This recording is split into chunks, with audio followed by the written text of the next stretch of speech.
Аш тойлор болуп атпайбы? Мен баягы чет чугун эметип калдым да, көрүп калдым да аш тойлор болгондо, сөзсүз азыр аш той болгондо биз саясат жөнүндө сүйлөп, анан көрүнгөн бирдемелер башка темага өтүп атпайбызбы? Илгерки аксакалдар сөз билген аксакалдар болгон. Ошол жана Сандира сүйлөп атканда өзүнүн жанагы дараметин көргөзүп атат да, ошого жараша аксакалдар сыйлаган. Келгенде сөз жүрөт. Сандирада ошол биринчиден сөз билгендиги, экинчиден ошол аксакалдын даражасы. Ана ошолор отурганда да көп эл билет. Тиги аксакал келди ошону сүйлөтүп калалы. Ал отурганда Сандира сүйлөйт. Сандира аркылуу кийинки муунга ошол үлгүнү көргөзүп атат. Өрнөктөрдү айтып, жанагы болгон тиги карындашыма кандай маселе чечкен. Көрдүңбү? Көрдүм, жанагы мисалы ар бир маселени ошол сөз мисалы жанагы мына азыр көп мындай окуялар бар да, маселени аксакалдар барып бирге сүйлөгөндө маселе чечилген. Мисалы жана Чыныбай жана бугулардын баарын тиги нарынга көчүрүп атканда баягы жанагындай айтып берөдүм, жанагындай кичине ичкүчүлүк болуп. Анан жанагы бугулардын Малай деген аксакалы барып айтат, кой мындай кылба, көчүрбө десе, анан деп мен силерди тигиндей мындай деп анан болбой коет, укпай коет. Ошондо жана Кара Чакей келип атпайбы? Бул өзү калмак аксакал болот, бирок касиеттүү болот. Келип анан жүзү курусун, мен укпай койду дейт да. Дегенде анан тиги барат, көрдүңбү? Жүрүп кетип калат тарын. Анан келип анан көрдүңбү? Символ жана символ деп атпаймынбы? Тиги Чыныбай тиги азыркы эме менен айтканда губернатор да. Анан келип анан тиги босого отуруп алат да. Келип отурганда тиги тиги Чыныбай да билимдүү да, бул Тилекматтын баласы да билет. Эмне босогодо отурат? Аксакал өйдөтпөйм дейт. Тиги бугулардын аксакалы Малайдан мен өйдөтпөйм дейт. Сөз уже подтекст түшүндүрүп атат, байкадың? Өйдөтпөйм. Анан таарынганы билип атат, аксакал, сиз таарынган окшойсуз. Мен таарындым, өйдөтпөйм. Анан ошондо айтып атпайбы? Кап кайдан келип сен билип, кан кайдан келип мен билип коюп турумбу дейт. Сен оюңан кайт дейт. Бирле сөздүн баркын билген. Ошондо анан баягы кайра бугулар жана жарым көчпөй калган. Ушундай тыным сейиттер тияка жарым көчүп кетип атпайбы? Көрдүңбү? Нарынга көчкөн да. Илгери ошондой мисалы Сарбагыш менен бугу бир эле ата, Кылжырдын балдары. Анан ар бир боо нерседе жана айтып атам, аксакалдардын жана сөзү күч болгон. Жана бүт эле Сандираны карасаң, ошол аксакалдардын сөзү менен чечилген да. Алардын баары тең ошол так анан акыйкат менен чечкен да. Эч убакта ошол бирөөнүн жеке өзүнүн кызыкчылыгын же өзүнүн урусунун же өзүнүн баласынын кызыкчылыгын чечкен эмес. Ошол нарк менен чечкен да. Нарк ошол бүт элдин кызыкчылыгы да. Көп эле немеде ошол тиги эме болгондо бийлер бектер түгүнчү аксакалга барып чечкиле дейт. Көрдүңбү? Колуңузду кое турасызбы? Анан ошондой маселе чечкендердин баарын көрүп, мисалы жана бек кылып шайлап атпайбы? Мына кийинки жана бул Ак Канжар деген сон чыгарманы жазыптыр. Чукулда эле жана аудиосу чыкты, ошондо да карап атсам, ошол элдин наркы. Көрдүң, жанагы аягында ошол эркек бала болбой калып, анан кыз бала болуп калып, кыз бала дагы көрдүң, жанагы эл менен жанагы маселелерди чечкен. Анан эл ошол маселе чечкенде ошол акыйкат менен чечип атат да. Кыз бала болсо да аны бий кылып шайлап атат. Ошол чечип атканда ошол туубасы акылмандуулук бар. Маселени туура чечкендиги бар. Кыргыздарда мисалы кыз бала ошондой болсо, ошого мен бийдин баласы, бирок бийдин тукуму болуп атпайбы? Бирок ал ошондой маселе чечкен да. Бүтүндө элдин тагдырын чечип атат. Ошолорду эл ошондой кадырлаган, эл сыйлаган да. Анан могу кыргыздын дүйнө таанымын, моулардын нерсенин баарын жанагы булар могу дүйнө элине ошонун өзүнүн деңгээлинде конференцияларды уюштуруп, ошолордун баарын момундай алып чыксак, өзүнчө лекция кылып, аларды аябай кызыктырмак да. Биз ошолорду алып чыга элекпиз көп нерсе. Азыр ошол алып чыгуу дегендерди көп сүйлөдүк да, эми азыр биз жанагы агай аталарды, ненелердин жанагы айла амалкерлерин кайты менен байланышкан сырларынан бөлүшсөңүз. Көргөн билген окуяларыңыз. Жакшы, анда окуялар аябай эле көп. Анан кайсы учурда жаралды моорумуз, кандай жерде келди, булам жөн келбейт да, бир улуу тоого барганыңызда элге келип кетиши мүмкүн. Мисалы мындай болуп калат экен. Бул эми эң биринчиден мен бул жанагы тагдыр деп атпаймынбы? Жана бала кезде жана тайганга кызыгып калып, катуураак. Анан жанагы мергенчиликке чыгам. Жана атты токутуп алып, жанагы түнү менен октарымды эле чаптаган бир иниме чактатам да. Аябай чаптатып, укмушка атуу даярданып, түнү менен таң камалып чыгасың да. Анан мамашадагы жарма токочун дайындап, неменин баарын дайындап коет. Жана согуш кузатып атканда узатат да. Анан башында ошол ат менен тайганда менен даңкылдап кетесиң да. Укмуш аябай үмүт өтчү экен, бирдеме атып келет деп. Анан тоого барып тетиги эмеге чыкканда жаан жайт. Анан атты байлап коюп, тайган үңкүргө кирип далдоо жерге жатасың да. Анан баягы суук болуп түшүүсүң. Анан ошол маалда баягы адам сезими козголот экен. Ошол кээде мындай кусо болуп эстейм. Баягы арчаны жыты, жана тоо, жана үңкүр-сүңкүрлөрдөн баягы жаан жагыча отурасың ошто. Шүңшүйүп отуруп ошол эс аябай мындай көп нерсени эстейт экен. Суук ичиркенип, суу кайганда жатат. Кечке отуруп ошондо уктайсың. Эчтеке деле атпайсың. Анан тиги баягы мамашаң жарманы ичип, токос жеп алып, анан кайра кечинде кайра келесиң. Атта тили салаңдаган, тайганда тилиң менен эчтеке жок. Башын үмүт өтүп жүрдү. Бирдеме атып келет деп. Көрсө жөн эле жаратылышка барып жыргап жүргөн экен. Анан кийин папаша да айткан, бул эчтеке атпайт, кайра келет деп. Кээде тамашалап калат, ай балам тукум калтыра көр, баарын кырып салба депчи. Анан барса ошондо ошол баягы ошол жаратылыш менен азыр кээде ошо кусо болуп баргым келет. Ошо жана тоону жактырып калганым, жана үңкүргө жактырып уктап, аякта баягы жаан эметкиче уктайсың да. Анан ошол ойлойм, бул баладагы ошол жаратылыш, ошондо сезим, жанагы айтып жана баасы сезимдер бар. Мен ошондо жерде жатканда, ошондо үңкүрдө отурганда, ошондо көп нерсени ойлонгонго мүмкүнчүлүк болот. Мисалы, пастан видео түзсөң ойлонбойсуң да. Тиги жерде бар жаан жап атат, бар ахот деле жок. Баягы ахоттун шултосу менен кеттиң да ошакачы. Тоого барып, атың байлап коесуң, ошол эмеде барып жат, ит тайган менен жатасың, уктайсың. Анан отуруп алып ошодо жыргап, рахаттанып экен, азыр ойлосо рахаттанган экен. Анан кийин мен неметкен, анан иним айтат, байке жок дегенде кандай чаптасам ок ошондой келип, жоктун асманга атып коюп келбейсиз депчи. Бир окту кандай болсо ошондой келип. Анан кийин ок да чапталбай калды. Анан мылтык деле албай калдым. Айттым, мен алдыман эле ата албай койдум. Ата албайт экен. Аны көрсө мен жөн эле кийин байкап калдым, жөн эле барып жыргап кайра келет экен. Үңкүр-сүңкүргө жатып. Анан кийин ачык эле боло баштады. Барып эле тоого барам. Кийин жөн эле тоого барып эле жатып анан кайра келе турган болуп калдым да. Фото дегенде болуп сиз. Фото да сонун, жөн эле барып өзүң эле жыргап кайра келесиң да. Анан бир нерсени байкап калдым, мен Кытайда жүргөндө кадимдей кусо болот экенсиң. Кусо болуп, могу чукулда көп чет жакка чыкканда мен бир нерсени киши кусо болот экен. Кусалыктан киши өлүп калчудай экен. Бир жыл жүрүп тияктан көзүмө көрүнө баштады. Жана көл, жана тоо, токой, кыргыздын жери адам жана кусо болгонун байкадым да. Мен тиги Америкада көл катымкыдай эмеге түшүмө келе баштады да. Уктап атканда көл түшүмө келет, анан чыгып, кечинде чыгып эс алып ушинтип отуруп турушум керек экен деп түшүмдө тиги жана мен жаткан гостиницанын астында ысык көл экен. Барып анткам, кечинде келип эс алып отуруп турбасам деп. Турсаң эчтеке жок, Америкада жүрөсүң. Келип анан көлгө жөнөдүм, ошол жерге бардым, жинденемеде болуп. Барып ошол жерге барып отуруп сүйлөшүп анан эркек кошуналар байкап калды. Бул жери ишип калыптыр депчи. Сразу түшүндү да. Кусо болосуң, сразу билди. Келип барып жинденемеде ошол жака барасың. Анан жанагы Большевиктен атайын жөө барам. Бала кезде жөө барган жерлер бар да. Жана тоң суусун кечип анан ары өтөм да. Анан ошол жерлерге атайын жөө басам. Машинени токтотуп коюп. Анан адам ошол жүргөн жерлерине кусо болот экен аябай. Кадимкидей ошол каалап, кадимкидей эле жумуш. Жана төрткүлдө атайын токтоп калып, тиги инимдин машинасы токтоп, бала кезде тайына менен өткөн жолдо атайын жөө ошол жерден өтөм. Ошол жерде басам да, ошол жерден токтоп, жана көрүп, ошонун баардыгы тең баягы жана адам киндиктеш болуп калат экен да. Ошо жериң менен, жана жер ыйык деген ошондон байкап калдым да. Жана Аравияда да бир айдай жүрүп калдык да темтеңдеп. Анан кечинде күндө кум, шамал болгондо бетиңдин баарын жабасың. Анан бул бир айга чукулуп адам баш иштебей калат экен. Адам жашоонун смыслы кетип калат экен да. Ал жерде эле кантип чөлдө жүрүп? Чөлдө. Абу-Дабиде болупту.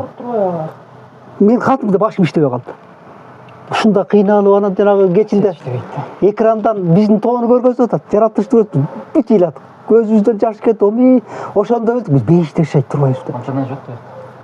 бейиш экен. Анткени ошол көркөн ошол ушул жаратылышка жараша адамдын мүнөзү ошондой пайда болот. Жана биздин романтик болуп, жана көркөм жашагандыгыбыз ошондон экен да. Чөл жакта мисалы мына бир күн Меккеде жүрдүк. Бүт чөл, кум, эчтеке жок. Адамдын жашоонун деле смыслы жок болуп калды.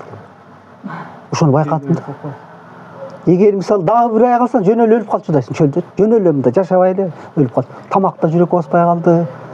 Биз мындай тоолуу элбиз, көнгөн экенбиз да ушундай немеге. Жана биздин ой чабытыбыздын кенендиги жанагындай ошондой бир адамдык немени алып жүрүп, бул жаратылышка дагы ошол жер шартына жараша адамдын мүнөзү пайда болот. Аз элбиз, бирок ошолдой бир күчтүү эл болот экенбиз. Азыр деле көпчүлүккө карабай эле коюш керек экенбиз деп калдым да.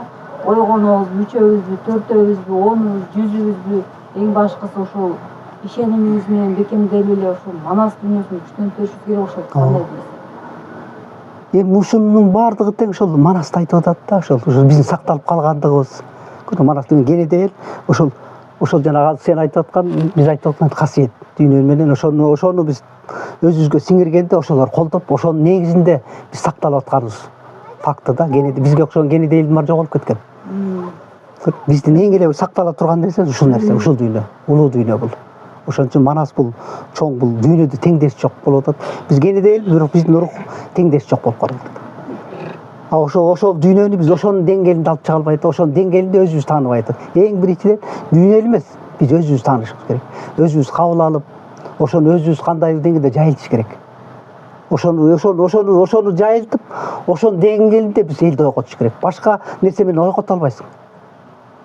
Бир эле биздин выкыт ошол өзүбүздүн баалуулуктарды жайылтыш керек. Ошону айтып чыгышыбыз керек. Сиздин сүрөттөрүңүздү эми көтөрүп түштүккө барып келиңиз бизге. Барып келели, ошо барып, ошонун баарын кыдырып, ушунун баарын айтып, ушуну көргөзүп атып анан түшүндүрүп кетиш керек да. Ойгонот ошондо. Бирок түштүктө дагы сонун жерлер бар. Сизди коштоп жигиттер барып келсин. Барып, ошону айтып, мисалы, ошону айтып аткан, мисалы, кээде ойлоп калдым, ошону айтып атканда дагы жүрөк менен айтыш керек экен да, жөн эле айтып эле. Ошону айтып, ошону баягы козгоп, жөнөкөй сөз ошо жүрөк менен айтыш керек экен да. Ошондо ал таасир этип, ошентип ойготуш керек. Жөн эле айтып анан мындай анан Манас чоң эпос анан дүйнөсү тааныган тиги жанагындай лекциялар анда таанылбайт да. Ошо жүрөгүң менен жөнөкөйсү өзүңдүкү кылып айт, ошону ишендирип айт да. Ал өзү ишенет, анткени өзүнүн канында ал маалымат канында бар да. Ошол нерсени таап, ошол ыргакты таап айтыш керек да. Анан биздин максат эми ачыгын айтканда ошол ыргак менен эс тутумду козгоп алсак эле биздин маселе чечилет. Анан биягында, тиягында баары оңдолот да. Iya. Анан негизги маселе ошол эле да. Анан ойлоп атам баягы эми ушул могу тагдырга дагы биз сүйлөшүбүз керек. Өтө бул наалыбашыбыз керек да. Өтө жакшы заман. Өтө мындай заман болбойт. Бири-бирибизди эле колдош керек. Ошол мындай заман болушу мүмкүн эмес, ачыгын айтып, баары бар. Эчтеке жок эмес, баары бар. Бирок өзүбүз ошону ойлонуп, баардык нерсени мына бийлиги менен, мына президентибиз менен ошонун жолун табышыбыз керек. Ошо жолун таап, ушуну кандай иш жүзүнө ашырабыз? Мына ар бир эмени сүрүш иш жүзүнө ашырса болот. Болбой кое турган иш эмес. Ошону баягы мен өзүм практикамда көрдүм да, болот экен. Мисалы мен көп жана чоң проекттер жасап атканда мен таң калам да. Мисалы ошол маалда мен эч ким тааныбайт эле. Ошол маалда кыргыз бүркүт эмес, ителги жана ылаачынды эч ким таяганда эчтеке кыргыз көрө элек болчу. Ошондо отуруп көрүп ойлондум. Бирок мен өтө деле мындай бизнесмен акылдуу эмесмин. Просто ойлондум, бирок кааладым. Жасаганда мындай тегерең ошол коштолуп жасалып кетти. Сен коркпош керек, эгер чын эле аябай акылдуу ойлоно берсең ал болбойт. Ойлонуп проект чыгар болбойт. Көрдүңбү? Жанагы таласка барып бияка уюштурганда таң калсам, эл колдоп кетет экен да. Эгер сен ошондо күйгө келип сен аябай чын эле эме кылсаң, ал болот экен. Мисалы азыр мен аябай акылдуу кичине акыл кирип калды. Азыр эми андай фестивалдарды уюштура албайм.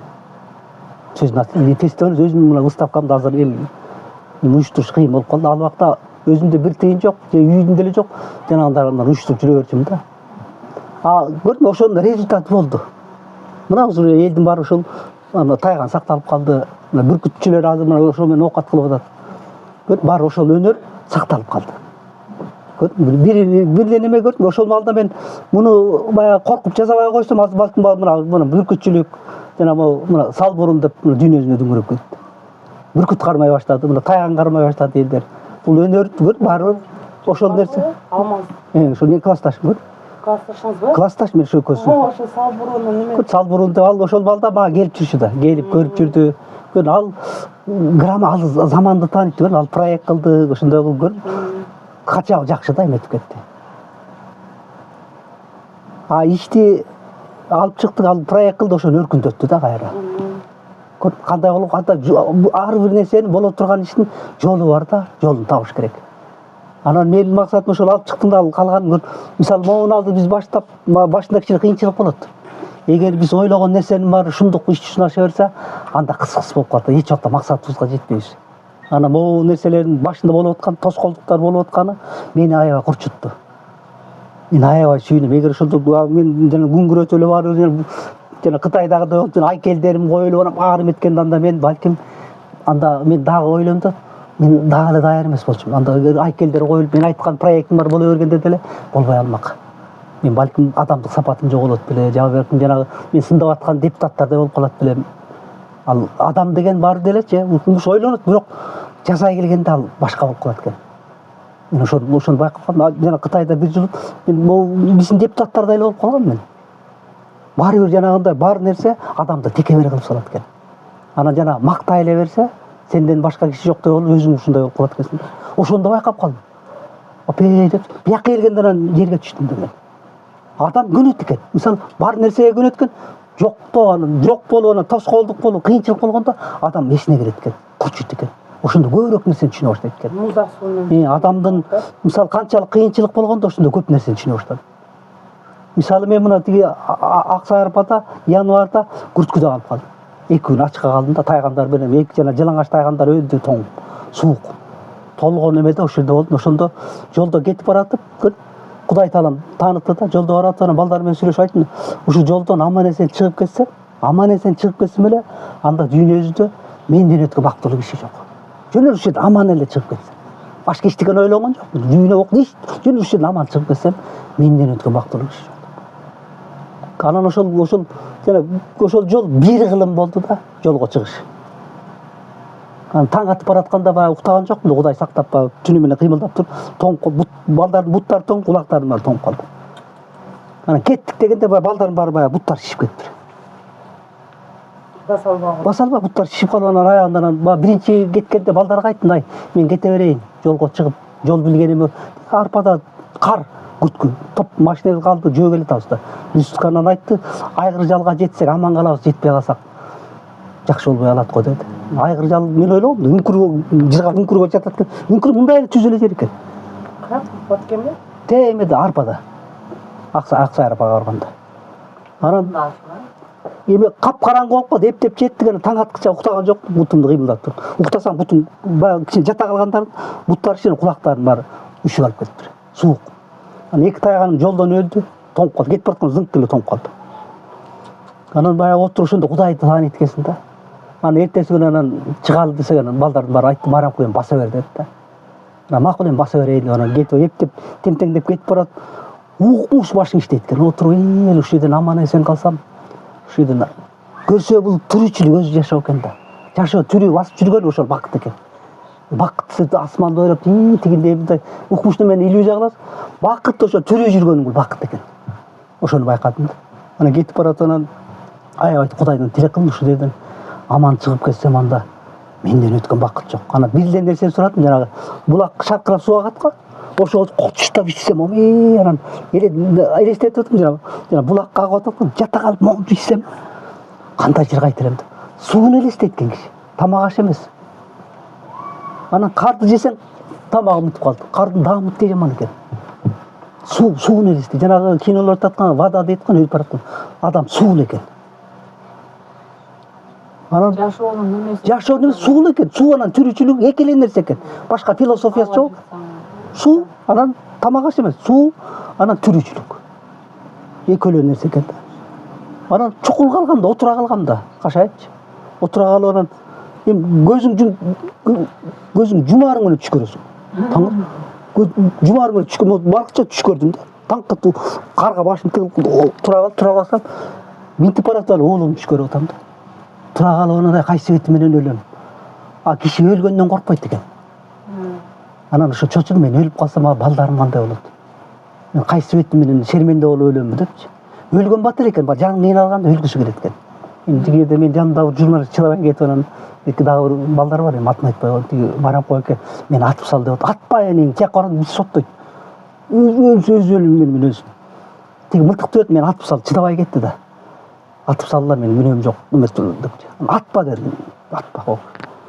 Анан эптеп анан жака жетип анан тура калып анан баягы көзүм неметип анан аткан чыктым. Бир эле чып эткенде 1 секундту көрдүм да. Көрүп анан барып анан эми жолго чыгып эки суткада адам бир кызда болуп калат экен. Сакалыңда бир кызда өсүп, көзүңдө кутурган жана жаным тайганда жете эле болуп, анымда бир кызда болуп калган. Анан жолдо машиналар токтобойт.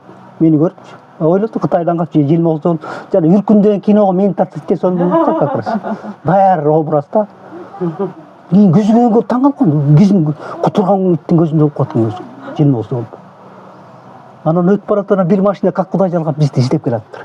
Шакале тааны токтолар, тигилерге тияк тигилерди азыр барбасаң кетет дедим да.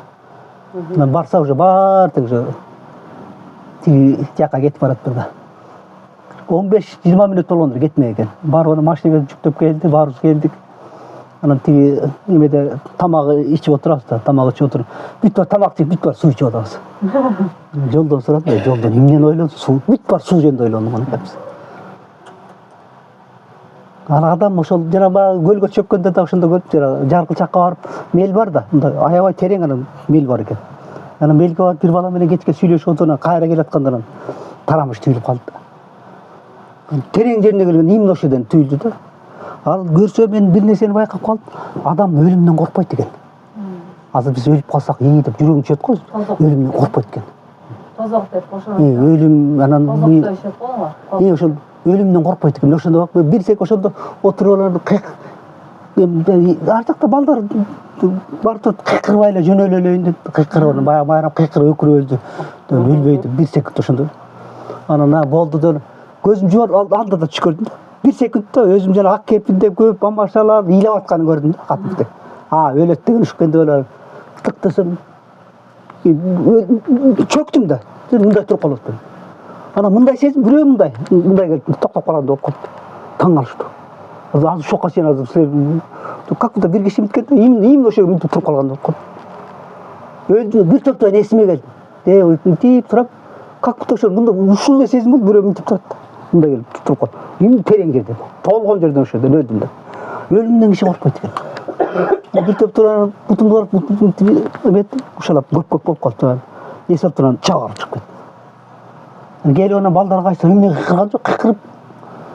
Анан түн ичинде денем мындай титиреп атат да. Андан кийин анан корктум. Түн ичинде уктап атып анан бойгон ошондо корктум. Чөгөлөп туруп, өлүп калышы жөнөлө турбайбы? Өлгөн жөн эле экен. Көп эле неме көрсө ошондон адам түшүнөт. Анан кийин анан бул жалаң эле сүрөт тартпай эле тайган менен болуп калды. Күндө эле тайган, күндө тиги болуп калды да. Жашоо ошондой болуп калды. Бир күнү анан килеш жакты тиги Шамшыга барып, анан ошол жерден да жазып турат токойдо. Осторожно, инвалидный клеш деп окуп ат менен кирген. Балдар мененчи. Кирип анан именно толгон менен менин колтума 2 килеш кирип кетти. Анан тиги токойчунун үйүндө чай ичип отуруп, анан ычкандан алып деп анан ыргытып койгон. Анан дагы бир жерде соң киндигиме дагы жабышып калды. Аны алып туруп анан көрдүм, адам баягы башынан өткөн билбейт да. Тырсетип ыргытып койгон. Ыргытып коюп анан килешти деле окугам. Адам мындай баары деле акылдуу болуп эметкен, эти бара албайт экен адам. Кайдыгер экен, мен өзүм ушундай кайдыгер экен. Келип анан бир жумадай кээде 2-3 күндөн кийин билине баштады да, тамак ичким келбейт, аппетит жок, бир кыздай да. Анан залга тиги машыккана бар, тренировка көрсөм, муздак тер чыгат, жүрөгүм бир кыздай дакылдайт да. Анан тренерге айттым, что-то жүрөгүм башкача уруп атат. Чарчап атат окшойм деп айтсам, кетирбейт бар анда чарчап атсаң деп. Башкача муздак тер чыгып эле шаймойт да. Анан мындай болчу эмес эле, анан үйгө келип уктай албайм. Анан эмне болду? Баняга бардым. Атып чыктым баняга барып, жүрөгүм башкача болду дейт. Анан аялым айтты, что-то бирдеме болуп атат окшойм мен. Клештин утуп калдым. Анан бир топтон оозуман ак көйгөн жанагы бир көкмө койду көрдүм, ошондо боягым тырыш эле момунта баштады. Анан что-то аялым анан больницага алып барды. Алып барып анан тиги врач билди шакырып, сен Токой араладың беле дейт. Отуруп ооба дедим. Анан килеш жакты беле дейт. Ошондо эстеттим. Ооба. Дагы ырык тийгенбиз. Сразу жаткырды да. Килеш жаткырып, анан ошондо мен көрдүм. Тамак ичпей калдым. Анан уйку жок. Bir 10 günde karkas болып қалдым, арбак болып қалдым. Аялым көріп таң қалып қалды. Анан отуруп анан тиги врачтагы байкуш каза болуп калды. Анан келип анан айтты, жок жакшы эле айыгып калгам. Анан бир нарындык бир дос балам келип анан жанагы аш лампа алып берип коет атпайбы. Тамтаңдап, жана аш лампаны аябай урдуруп жеп алгам. Кайдан билдим азыр? Аш лампаны кайрадан ит болдум да. Сонун болуп кетип анан келип анан болбой калдым. Анан врач айтты, эмне болду? Аш лампа жегем деп. Такыр болбой калды. Анан аягында айтты, тиги жүлүнүңөн суу алабыз депчи. Анан ала берди, кыйнап чыдабай калдым. Жан киши чыдабай калгандачы өлүп алган эле жакшы болуп калат экен. Аябай жан кыйналганда өлгүсү келип калат экен. Анан өлөйүн деп тиги бай үйлөн карап кантип билесиз кайсы бетиңен өлөсүң? Же таң атпайт. Ошондо байкадым да, көрсө адам бул жан кыйналганда өлгөн жеңил эле экен. Не болду? Анан ошондо байкадым да көп нерсени. Анан ошондо мен бул дин соолуктун баркын ошондо билдим да. Анан мен ошондо баягы ооруп келип жатканда бир жума жөн эле акырын басып калдым да мынтипчи. Анан көчөдө зүкүлдөп басып бараткан киши кызыгам, ой кандай убакыт зүкүлдөп басып баратат деп баса албайм. Кичине бассаң эле кыйналып калат, жүрөгүм лакылдап чыгат да. Мында немеден арык кишиге да кийим жакшы жарашпайт экен. Элеспетти да тебе албайм. Анан жөө басып анан 1-2 айдай ошентип жүрдүм. Каркас болупчу. Анан кийин анан залга акырын барсам тренер жүрөгү чыгып калып мени көрүп алып. Ушундай да болот. Анан акырында неметип отуруп дин соолуктун баркын билдим да. Көрсө ошол биз дин соолуктун аябай баркын билбейт экенбиз. Жөн эле басып жүргөнүң, жөн эле мына ушул бакыт да, ушуну сүйлөп турган, бул тамак ичип, мунун баары бакыт экен. Бакыт десек башка нерсени элестетип атпайбызбы? Ошонун баарын Кудай Таалам көргөздү да. Бүт баарын ушул бакытты, ошол адамдын баркын билеш үчүн ошол кыйынчылыкты көрүш керек экен, тоскоолдуктарды көрүш керек экен. Жана бул Шерниязов дагы жана выставка болуп атканда ошолдо көз ачык окшойт. Жана выставка бул жана ошол айтып атпайбы, Майрамкул Садык Шерчи. Болот Шамшиев сүйлөп кеткенден айтты, Майрамкул аябай чоң тоскоолдуктар болот деп айтты. Анан эгер сен ошо тоскоолдуктардан өтүп кетсең, анан жол ачылат деп айтты. Эмне тоскоолдук болмоду деп коем. Көрсө ошо тоскоолдуктардын баары адамды чыйралтат экен. Адам ошондон өсөт, тоскоолдук болгондо адам өсөт экен. Эгер тоскоолдук болбой сен оюңдун баары иш жүзүн аша берсе, адам ишпей калат экен. Ал ошол иш болгондо баягы супсак болуп калат экен. Адам ошо тоскоолдук анан чычалап, ичи күйгөндө ошондо адам чыйралып күчтүү боло баштайт экен. Ошону көп байкадым. Анан мисалы мен баягы башында көп иштерди эметкенде ошо токтотуп жанагындай эме болгондо, ошону жанагындай ар кайсы сотко тиги эметкенде ошондо адам жашоонун баркын билет экен. Адам ошондо мындай эсине келип жерге түшөт экен да. Анан тиги Манас атабыздан эпостолду айтып атпайбы, жанагы жоон чабышканда үйдө жата бербей. Жанагындай мени көрбөптүрбү ушундай жашоону депчи. Көрдүм атайын жана сал бурундап чыккан. Көрдүм атайын ошол жерге сал ачка калып талаадан. Ошондой жөн эле ошондой кыйынчылыкта ошол ат да сыналат. Бүркүт жана алып барган көрдүм жанагы тайгандар, куштар, адам өзү да сыналат. Талаада ошо эрме чөлдөн монда аз калып албайт. Көрдүм ошо бул жерде философия адам ошондой экен, кыйынчылыкка барып, ошол жерден анан ошол адам сыналат экен да. Ошондо бизде эгер азыр баарыбыздын оюбуздагыдай болуп күндө майталкан болушундай болгондо да жашоо кызык болот. Кээде жанагындай болгон жакшы. Жана тартышып, жанагындай болуп чыйралып, кээде мындай бирөөсүн ичиңди күйгүзөт го, аябай сөгүп акмак сен деген, тигиндей мындай, сен жазаганың ичиң деген мага жакпайт. Анан могу жер момдоп, ошондо адам өсөт экен. Ошону карайт экен, таңдын көрүп. Чын эле могу жерин ошондон көп өстүм да мен. Кээде атайын мени атайын тийишип коем. Тийишсе экен депчи. Кийин байкап калды, кийин да менин ошибкамды айт депчи. Ал ошибкаңа айтканда ошондон негизинде өсөт экенсиң. Карап, могу жерим жетишпей аткан. Мактай бергенде адам өспөйт. Мен ошентип отуруп, кагылып, соголуп, жана тепкилеп отуруп анан ушул даражага келдим. Ушинтип дагы эле мен эмеге жете элекмин. Бирок кандай деңгээлде бир мындай тепкичке келдим да, бирок буга адамдын өмүрү жетпейт бул нерсеге жетиш. өмүрү жетпейт да. Анткени бул улуттук бул колорит деп атпайбы? Колоритти ошол эл өзү алып чыгат экен. Каны менен, ошол жаны менен ал кандай деңгээлде жазат. Эң самый главный ошол колоритте ошол энергия болуш керек экен. Ошол элдин жанагы мүнөзү, ошондой бир цвети да бар элдин. Жанагы элдин эргүүсү экен. Ошол элдин эргүүсү ошондон жаралган эме, бул композиция ошол шедевр болот экен да. Мен ошону жана Навака, жанагы Африкага барып ошондой африканский байкадым, маскалары бар. Аны художник деген ошондой бир жанагы мастер жасап коет. Ал жасап атканда ошол элдин духун карап жасап коет. Ошондой күчтүү энергия болот экен да. Жана Навакалардын сүрөттөрүн көрсөм, ошондой жөнөкөй бир эмелесе, бирок ошол элге таандык сүрөттөр бар. Ошол элге таандык, мына линия, элге таандык ошондой бир колорит, тон, цвет, ошол элди өзүнүн мындай духун өзү билбейт, бирок ошондой чагылдырып кетет экен да. Анан мен ошондой аракет кылып атам да, мен дагы ошондой бир. Анткени кыргыздын ошондой бир эмеси бар да, жашоосу бар да. Ошондой кылым карыткан ошондой бир жан дүйнөсү бар да. Ошону ошол сүрөт аркылуу да ошого киргизип кетсемби деп ошондой аракет кылып атам да. Балким мисалы мындай баары деле кабыл албашы мүмкүн. Балким ошол арасынан бир экөө эле мындай макул болуп, ал мисалы мендеги маалыматта энергияны ал өзүн кайра алып чыгыш керек, ошону өркүндөтүш керек. Мисалы мына боз үйдү мисалы мага окшогон бир художник ойлоп тапты да, ошону жашоого жараша ошол мастер ошол жасап чыга баштайт. Мисалы монголдордун боз үйү башкача. Байкайсыңбы? Мына буряттар ар кимдики, казактардыкы башкача, а кыргыздардыкы көрдүңбү? Бул боз үй аркылуу билсең болот, ошол эл ойлонгон.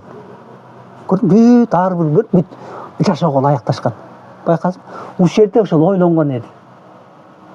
Көрдүңбү? Ошол бүгүн эле папик төгүштү ар кайсы жерде айтат экен, моолорду кылдырооч деп айтат экен. Көрдүңбү? Жер титирегенди ушул аркылуу билет. Көрдүңбү? Кылымга жер титиреген, мисалы жашаганга ошо ылайыкташылган. Мисалы кыргыз көчүп кеткенде жүктөп кетет да. Көрдүңбү? Ошол кылым өткөн сайын ошол өзүнүн фантазиясын, жанагы өзүнүн жана чыгармачылыгы менен жана оймолорду ойлоп тапкан. Мисалы отуруп көрдүң, оймолорду ойлоп тапканда ошол жанагы бир нерсени айтып атканда, балким бир окуя болгондо ошону ошол жака белги кылып киргизип койгондо ошону эстеп, ушундай болду эле. Кийин ошону карап туруп, бул мына баласына айтты, ушундай болду эле, ушундай жылда ушундай болду эле. Ушундай чечимдер болду эле. Ошондо тиги ушундай кылып жооп берди эле. Деген нерселер жана маалымат жатат да ар бир нерседе.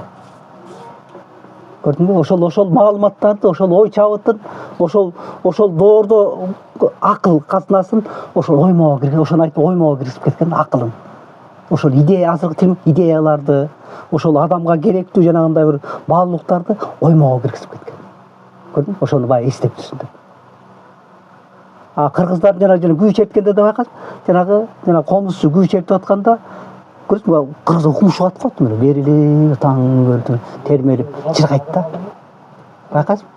Аябай термелип, атаңды көрүп, ыйлап, кучактап өп, жана коромолду жана сынган бугуну чертип атканда көрдүңбү? Күү деген күү турат экен да, тескене. Көрдүңбү? Ошол майрамда ошол бакыт. Ошол элге ошол бакыт, күү аркылуу бакыт тартылып атат. Күү аркылуу ошол көрдүңбү? Элдин эс тутумун курчутуп атат да.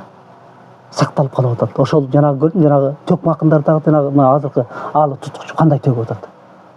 Мисалы мен андай төгө албайм да.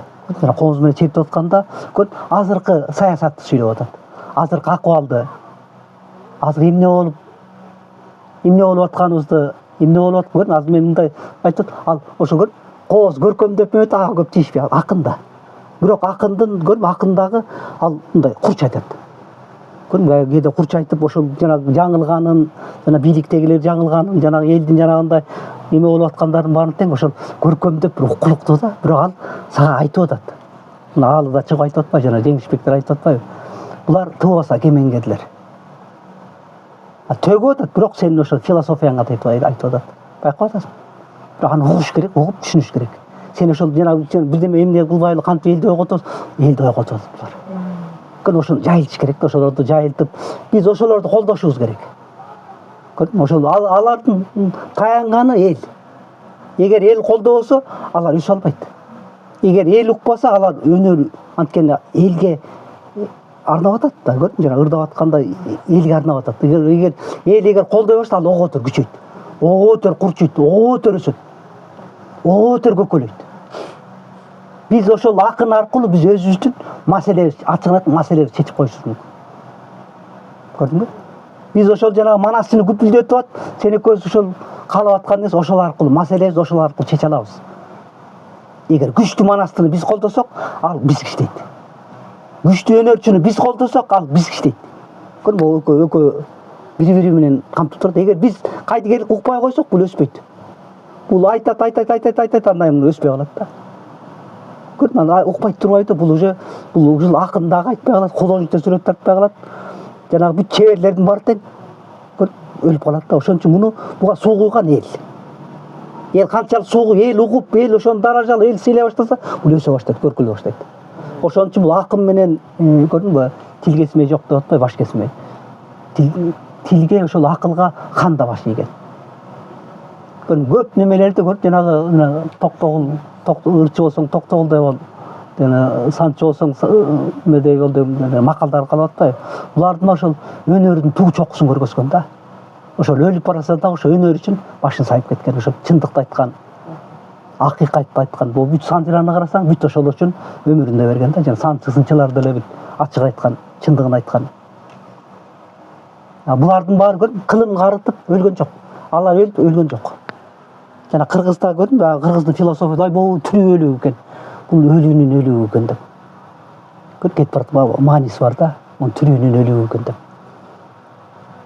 Мисалы булардын баары канча кылым карыткан сайын, мисалы булардын баары өлбөйт.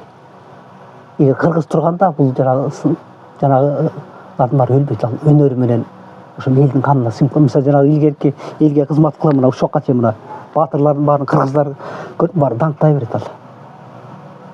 Комузга салып атат. Жана Шырдакбек ким чет чыкпады, дастан салып күүсүн чогултуп. Ошол күү четкендиги үчүн ошол комузчуларды барып тиги акталарда манаптап четпеген. Бул кан элдин канын соргон канда. Аны эмне үчүн сен муну күүнү четип атасың? Күүнү четпегениңди аны мал мүлкүн алып кемпири менен тиги эмеге айдап чыгыптыр. Нарындын жээгинечи, алачык менен. Жөн эле Шырдакбектин күүсүн четкендиги үчүн. Анан кийин анын кара молдо баргандан айткан экен, бул чоң күү. Ошонсойдон кыскараак четкиле депчи. Муну ошо уруксат берген. Эл жана сен айттың, эл күү аркылуу эметет да. Мисалы комузчулар ошол күүнү черттерде, ошол баян кылган. Ошол күүндө.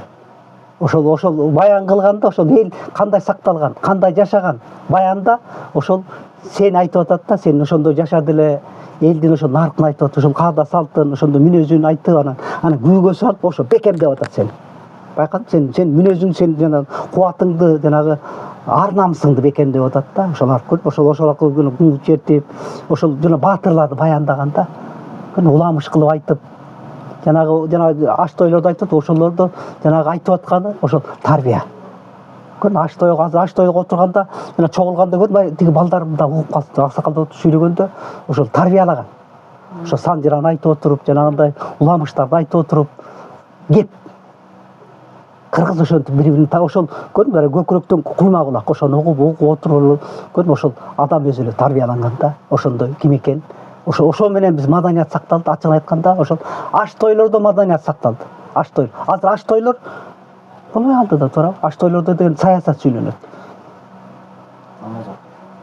Аш тойлордо кыргызга кереги жок мындай тема сүйлөнөт да. Аш той өлдү. Анан азыр аш тойлорду мен иликтесем, жанагындай коммерсанттар байып кеткен да. Ошолор өзүнүн байлыгын көргөзүш үчүн, өздөрүнүн бир нерселерин көргөзүш үчүн, бул тегириде тескери, бул элди ирите турган аш тойлор болгон. Бул аш тойдун кереги деле жок. Президент туура кылат.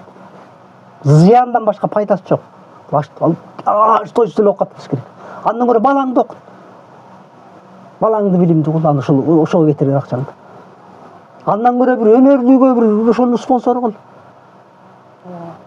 Өнөрлүү адам ошонун бар, эл чогулуп келип, эл ошентип баккан да. Өнөрлүү адамды эл баккан. Ошол өнөрлүү адам, ошол акын, ошол элдин таламын талашкан. Ошол акылман элдин таламын ошол чечкен. Жана көрдүм, ар кайсы уруулар чыгып алып, мен мактанып тигип бүтүп аткандан айтып атпайбы, тетик бала билет эле деп. Аксак атайын тиге эметип атат да. Ошондон сурагылачы деп. Анан тигил отуруп алып көрдүм, отуруп алып анан ар бир уруунун жаман жагын айтат. Ушундай болгондо, ошондо мен төрөлгөндө тиги сарбагыш менен бугу чабыш деле атайын. Тигинисин айтат, мунусун айтып атат. Тигиндей болгондо ошондо ошол жаш бала билет деп атпайбы. Ар бир уруунун эмесин айтып чыгат. эмесин айтып көрдүм. Ал тигилерде сөз билет да, анан аягында жыйынтыктап атпайбы. Сарбагыш менен бугунун барынан жогу, саяк элдин чогу, солто элдин тогу, сарбагыш менен бугунун барынан жогу деп. Ачык айтканда ошону тиги тык-тык түшүнүп алган кеткен. Кемеңгер деп ар бир уруунун жанагы жакшы жагында, анан жаман жагында айтып, ошол жерде баягы айтып, барыңар теңсиңер, бириңизди сыйлагыла. Жанагы мына чабышканыңар ошол көрүп, сарбагыш менен бугунун барынан жогу деп атат. Ачык айтып атат. Кыргыздар кепке сөзгө маани берген. Ар бир эмени карасаң сөзгө сыңгар.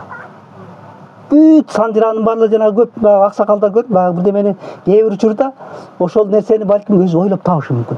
Өрнөк болуш. Мисалы буга айтып, ошол окуяны так көркөмдөп кошуп, мисалы бир окуяны айтып түшүнгөн, жанагы бир Санжыраны да көркөмдөп коет. Бирок ошону кооздоп, көркөм жанагы эме менен байытып, ошо таасирлүү кылып. Санжыранын кээ бир учурда ошондой болгон, бирок түпкү нускасы чындык бар. Жана төк макындарда төгүп атканда да көрдүм, жанагы ошол окуяны алат, бирок ошону көркөмдөйт. Ошону элге кулуктуу кылып, ошону окуя кылып, ошону анан чоң поэма кылып салат. Ошо поэмадан анан көрдүм, ушокка чейин жанагы эмелерди айтып атпайбы, жанагы төк макындар жана эмелерди ойлоп тапкан, жана Комуз Шерип деп атып, жанагы Курманбектер деп атат, Сейитбек эмелердин баары жанагы уламыш кылып айтып атпайбы, кырааты менен. Ошол баатырдын жанагы жасаган ишин көрүп, ошол өрнөктү айтып атат. Ошон үчүн буларды көбүрөөк айтырыш керек да. Ал ошонтип айтканда жана кырааты менен айтып аткан эл угат. Мен ошонун баарын угам. Жана Сейитбек, Курманбек баатыр андайын Шырдакбекти айта башташты. Ал эл баары бир аны унутпайт. Ал анткени эл үчүн ошол башын сайып кетти да. Аны миң балекеттеги бийликтегилер жаманатты кылганы менен ал эл унутпайт баары бир. Баары ошол жөнүндө айта берет, ошол жөнүндө күү чыгарат. Ошол элдин гениалдыгы ошол күүгө. Элдин гениалдыгы жанагындай көрдүм, жанагы эмелерге киргизип кетет. Поэма кылып. Бул элдин гениалдуулугу. Ошол өрнөктөрдүн баарын өзүнчө чыгарма кылып кетет. Анан ал ошол нерселердин баарында жанагы жазуучулардын баары өзүнчө жана чыгарма кылып атпайбы? Чыгармалардын баары ошолордун негизинде анан чыгармалар жаралат. Ар бир чыгарма жаралганда, мына кийинки бул эмелерди окусам, укмуш. Именно ошолорду көргөн, ошол уламыштарды, ошо санжыларды кошуп кетет. Ушундай болгондо жана маселе чечкендери, жанагындай болгондору, жана кайы билимдери укмуш. Жана чаа атабыздагы жана келатып, жана бир үйгө келип калып, жанагы тиги жалгыз кызын жана көрүп, жана касиетин байкап калып, тиги жанындагы айтып атпайбы? Огул кызды алгының, калың берип алгының депчи. Сенден момдой бала туулат, алдына көрүп атат да. Кыргыз ушундай көз ачык болгондо, ошону алып, анан тигини кошо ала кетип, жана Байтик атабыз деле көрүп, жана таластан кетерде тиги ким тиги таласты бий айтып атпайбы? Тиги бир нерсе сурайын деп атпайбы? Эми айтып калдың, эми ал ойлоп дейм, жаш бала көрсө же аял алат, же бир жылкы алат тиги деп. Десе анан эми айта бер, мейли макул болоюн деп турду. Макул болсам да мен балыкты кошо ала кетейин деп атпайбы? Манас эмес, балык өстү. Көрдүм, ал кемеңгердин ал байлык сурап, байлык бүт ала алмак да. Ошондо тиги көрдүм, ал көрдүм, байкады ошол манасчыны кошо ала кетип, касиетти, ошол өрнөктү, билимди кошо ала баратат. Көрдүм, ошол алдында эле ошол көрдүм, солтого бий болом деген кеп да. Именно ошол ал ойлопту, бир аял сурап же бир жылкы, именно ошол балыкты сурап атпайбы? Балык өстү ала кетейин деп. Ошондо аябай сөз берип койгондо айла жок эметип калат да, балык өстү ала кетип атпайбы? Көрдүм, бул жерде ошол баягы ошол өнөр. Ошол өнөрдүн туусун ошол байкап атат да. Ошол элди ошо менен алган атат да, манасынын касиети менен. Азыр ошол көрдүңөр да, тиги Байтик атанын күмөсү бер жагында сөөгү, балык өстү. Ошол жака да барып неме кылып жүргүлө.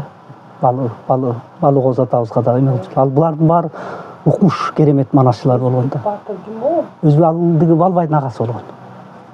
Агасы ошол доордун жанагы эмеси болгондо өтө бай болгон, бирок ал жөнөкөй эле азыр биздикиндей коммерцият болгон. Сен айтып бербедиң беле, жанагы ким Шабдан баатыр, ошол өзбек Балбайдын агасы да.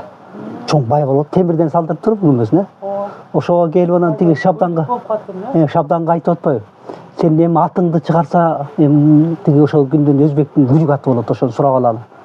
ошону алып келели дейт. Анан тиги Баякеге жана эки чөйүн өркөчүндө алтын дайындайт. Сатып алалы депчи. Жөнө албайды. Анан келип анан Шабдан келип анан айтып атпайбы.